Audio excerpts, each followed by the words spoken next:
Vous l'aurez compris, l'anthrax n'est pas une maladie banale. Certaines personnes, mal intentionnées, peuvent s'en servir en tant qu'arme biologique et créer d'immenses dégâts.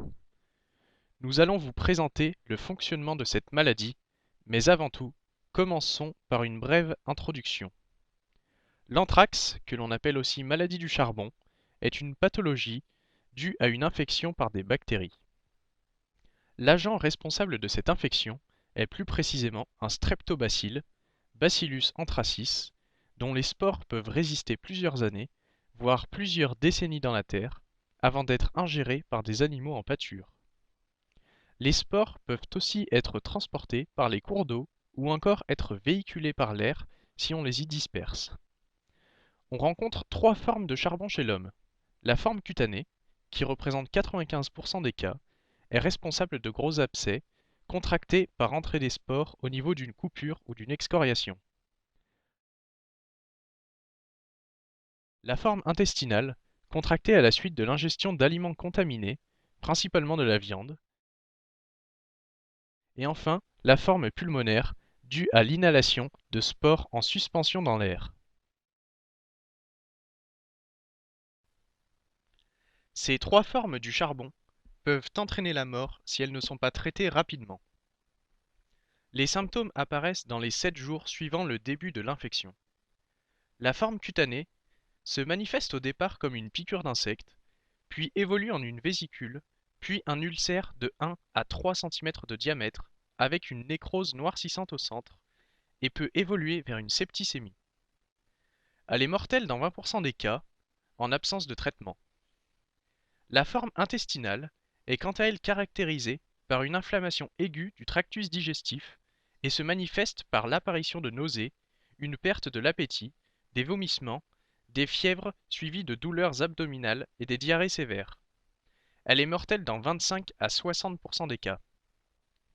La forme pulmonaire se manifeste au départ comme un rhume banal, mais évolue en quelques jours avec l'apparition d'importants troubles respiratoires, avec toux, maux de tête, douleurs musculaires, qui s'aggravent et peuvent évoluer vers un choc septique.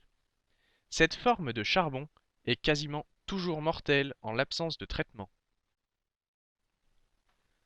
L'administration précoce d'un traitement à base d'antibiotiques entraîne généralement une guérison rapide de la personne ou de l'animal infecté par le bacille du charbon. Elle peut également être employée à titre prophylactique chez des sujets asymptomatiques dont on pense qu'ils ont été exposés à des spores. Cette maladie est plus spécifiquement causée par deux toxines sécrétées par la bactérie. Ce sont sur ces différents facteurs que nous allons nous focaliser. Les toxines de Bacillus anthracis, que sont la toxine œdématogène et la toxine létale, sont composées chacune de deux protéines sécrétées par la bactérie, dont l'une est commune aux deux toxines. Les trois protéines sont appelées antigènes protecteurs, le PA, 83 kDa de masse molaire, le facteur létal, LF, 83 kDa également, et le facteur œdémateux, EF, pour 89 kDa. Séparément, chacun des facteurs est totalement inactif in vivo et in vitro. Deux de ces protéines, EF et LF, ont une activité toxique qui ne peut s'exercer que par l'intermédiaire de la troisième protéine, l'antigène protecteur, PA.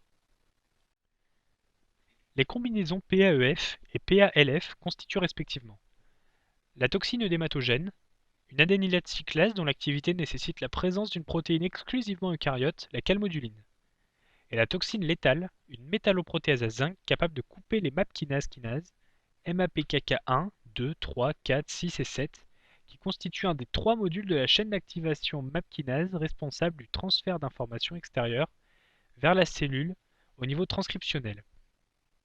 Afin d'exercer leur activité enzymatique, LF et EF doivent être transportés au sein du cytosol via PA.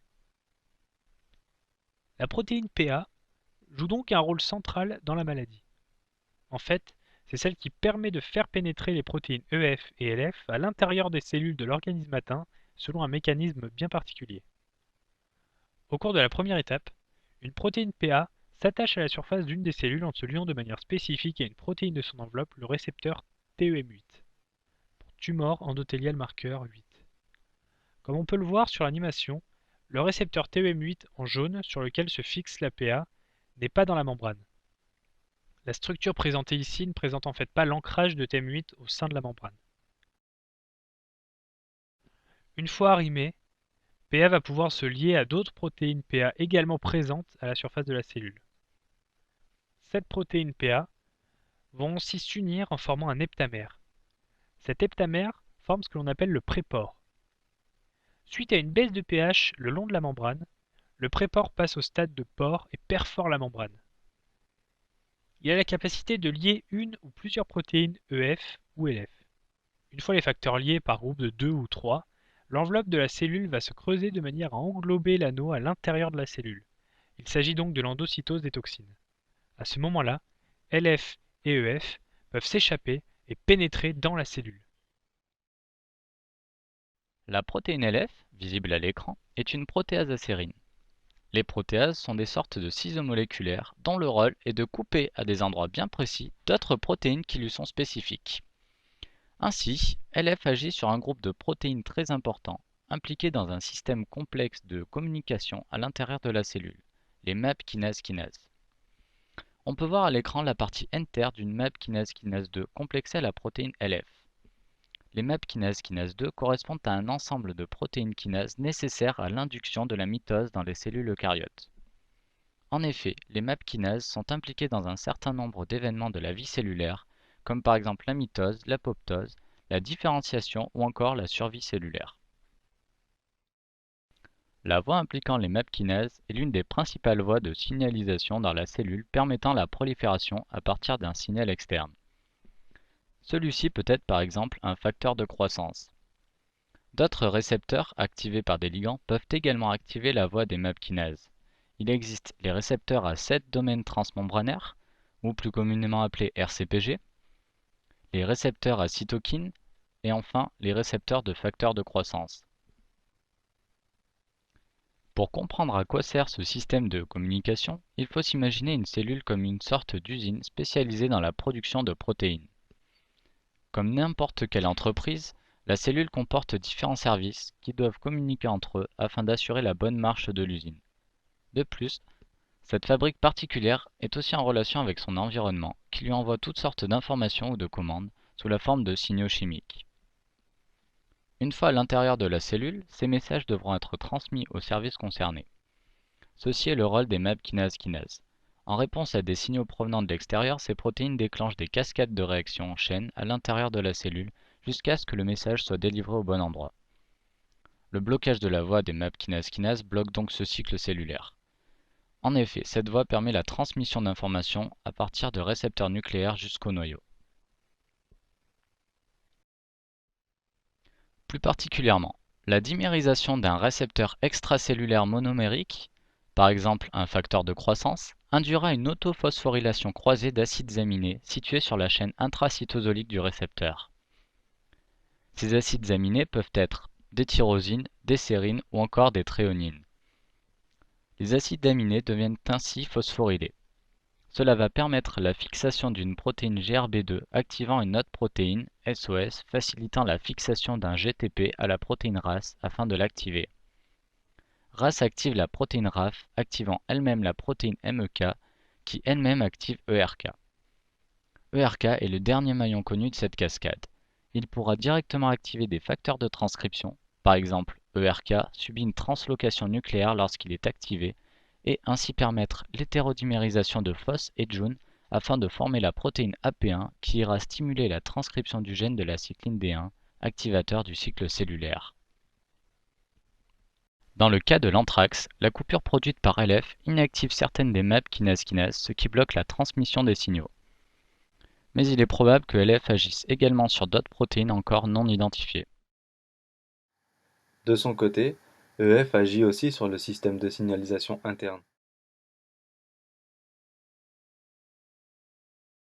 puisque sa fonction est de produire l'AMP cyclique, qui est une sorte de messager interne. Pour cela, la toxine EF va fixer la calmoduline et ensuite capter de l'ATP pour former l'AMP cyclique. La calmoduline est une protéine ubiquitaire capable de s'associer aux ions calcium, qui sont présents dans le milieu. Elle possède en effet 4 motifs en main EF, chacun étant capable de s'associer à un atome de calcium. La calmoduline possède aussi un rôle dans le métabolisme énergétique en se liant à la phosphorylase kinase afin d'activer la glycogénolyse. Ayant par ailleurs une structure homologue à 70% à celle de la troponine C, elle permet la synchronisation de la contraction musculaire et de la glycogénolyse. La liaison avec l'ion calcium induit un changement de conformation de la protéine et forme un complexe calcium-calmoduline. Ce complexe permet l'activation, notamment par changement de conformation, de nombreuses protéines, dont l'adénylate cyclase. L'adénylate cyclase est une enzyme intégrale membranaire qui produit de l'AMP cyclique à partir de l'ATP. Cette enzyme est très finement régulée car l'AMP cyclique est un messager convoyant une information depuis l'extérieur de la cellule vers l'intérieur après activation de l'une des voies impliquant des récepteurs couplés aux protéines G. En conclusion, on a pu voir que l'anthrax ou la maladie du charbon est une infection grave causée par la bactérie Bacillus anthracis. Les toxines sécrétées par cette bactérie agissent de manière relativement simple mais affectent des protéines qui sont essentielles au maintien de la vie cellulaire et sa croissance. Cependant, cette maladie n'est pas très contagieuse et les remèdes sont assez simples. Il suffit d'utiliser de la pénicilline par exemple. La difficulté réside dans la rapidité à laquelle il est nécessaire de prendre ces remèdes. De plus, la forme pulmonaire, qui est la plus grave, se distingue par des symptômes plutôt traîtres. En effet, suite à 2-3 jours de symptômes similaires à ceux d'un rhume, on observe une rémission. Mais c'est suite à cette rémission que les symptômes s'aggravent de manière fulgurante et malheureusement il est déjà trop tard pour la prise de médicaments.